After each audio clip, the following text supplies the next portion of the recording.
स्नेहदा स्पन्दन स्नेहदा स्पन्दन।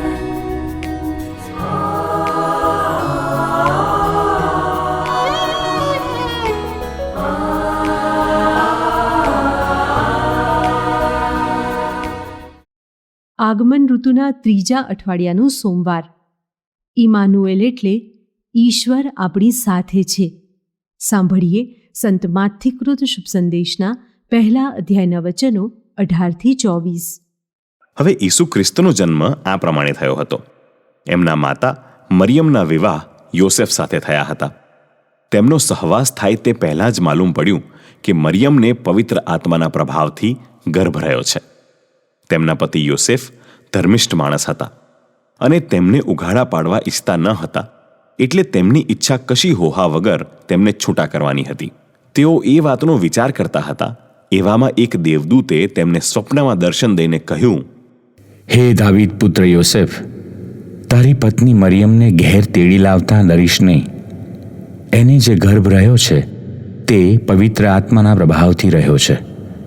તેને પુત્ર અવતરશે અને તું તેનું નામ ઈસુ પાડજે, કારણ તે પોતાની પ્રજાને પાપમાંથી મુક્તિ આપનાર છે. પ્રભુએ પૈગંબર મુખે કરેલી ભવિષ્યવાણી સાચી પડે એટલા માટે આ બધું બન્યું. તેણે ભાખ્યું હતું કે કુંવારી કન્યાને ગર્ભ રહેશે અને તે પુત્રને જન્મ આપશે અને લોકો તેનું નામ ઇમાનુએલ એવું પાડશે. ઇમાનુએલ એટલે ઈશ્વર આપણી સાથે છે. યોસેફે ઊંઘમાંથી ઉઠીને દેવદૂતના કહ્યા પ્રમાણે કર્યું. તેઓ પોતાની પત્નીને ઘરે તેડી લાવ્યા. स्नेहदा स्पन्दन स्पन्दन।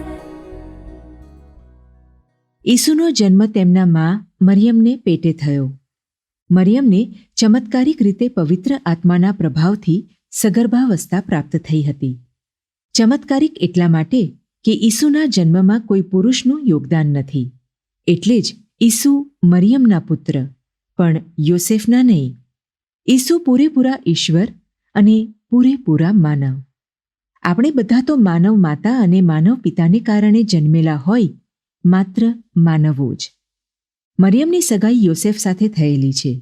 મરિયમ સાથે પ્રભુએ ઈસુના જન્મ સંબંધે વાત કરી છે. મરિયમે આ વાત સ્વીકારી છે, એટલે મરિયમ સગર્ભા બન્યા છે. મરિયમ કોઈ પણ પુરુષની સહાય વિના માત્ર પ્રભુના સામર્થ્યથી સગર્ભા બન્યા છે અને તેમના ગર્ભમાં ઈશ્વર પુત્ર છે. પણ આ ગંભીર વાત માત્ર મરિયમ અને પ્રભુ જ જાણે છે. યોસેફ આ સત્યથી તદ્દન અજાણ છે. યોસેફને મરિયમ સગર્ભા છે તે જાણવા મળે છે. યોસેફ પણ આપણી જેમ આટલું જ સમજે છે કે મરિયમના લગ્ન થયા નથી, છતાં મરિયમ સગર્ભા બન્યા છે, માટે મરિયમે પાપ કર્યું છે. યોસેફ એકલા જ આવું સમજે છે. અન્ય લોકો તો મરિયમની સગર્ભાવસ્થા માટે યોસેફને જ જવાબદાર ગણશે, પછી ભલે ને એમના લગ્ન ના થયા હોય. યોસેફ મરિયમની આબરૂ ના જાય એ માટે મરિયમ પર આરોપ નહીં મૂકવાનો કે ગામના કાજીને નહીં જાણ કરવાનો નિર્ણય કરે છે. યોસેફ બીજો પણ નિર્ણય કરે છે કે તે મરિયમને મુક્ત કરી દેશે. આમ કરવામાં મરિયમની લાજ નહીં જાય, જીવ નહીં જાય અને બાળકનો જન્મ થશે. યોસેફ મરિયમના જીવનમાંથી ખસી જાય તો ઈસુને પાળક પિતા ના મળે. ઇસરાયેલી સમાજ પુરુષ પ્રધાન સમાજ છે. ઈસુ 12 વર્ષના થાય ત્યાં સુધી ઈસુના જીવનમાં યોસેફની હાજરી જરૂરી છે. 12 વર્ષ પછી ઈસુ એક પુખ્ત ઇસરાયેલી તરીકે ઇસરાયેલી સમાજમાં પ્રવેશ કરશે. યોસેફે મરિયમ કે ઈસુના જીવનમાંથી ખસી ના જવાય. જો મરિયમ જાતે સમજાવવા જાય તો યોસેફ નહીં માને. માનવ માનવને કેવી રીતે સમજાવી શકે? આ બનાવમાં તો પ્રભુનું જ સઘળું કર્તૃત્વ છે. યોસેફની સમજમાં એ મરિયમની સમજાવટથી નહીં આવી શકે, એટલે પ્રભુ જ યોસેફને સ્વપ્નમાં સમજાવે છે.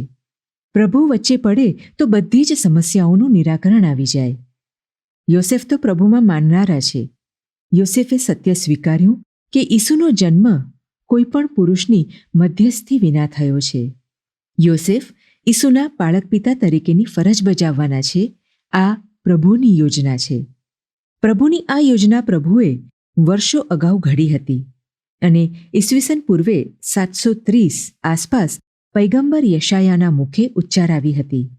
એ યોજના મુજબ કુંવારી કન્યા સગર્ભા બનશે. સગર્ભા છતાં કુંવારી કન્યા એને જ ચમત્કાર કહેવાય, પ્રભુનું કર્તૃત્વ કહેવાય. કુંવારી કન્યા એટલે મરિયમ. પુત્રનો જન્મ એટલે ઈસુનો જન્મ. ઈસુ માનવ બનીને આપણી વચ્ચે વસે છે. ઈસુ એટલે ઇમાનુએલ.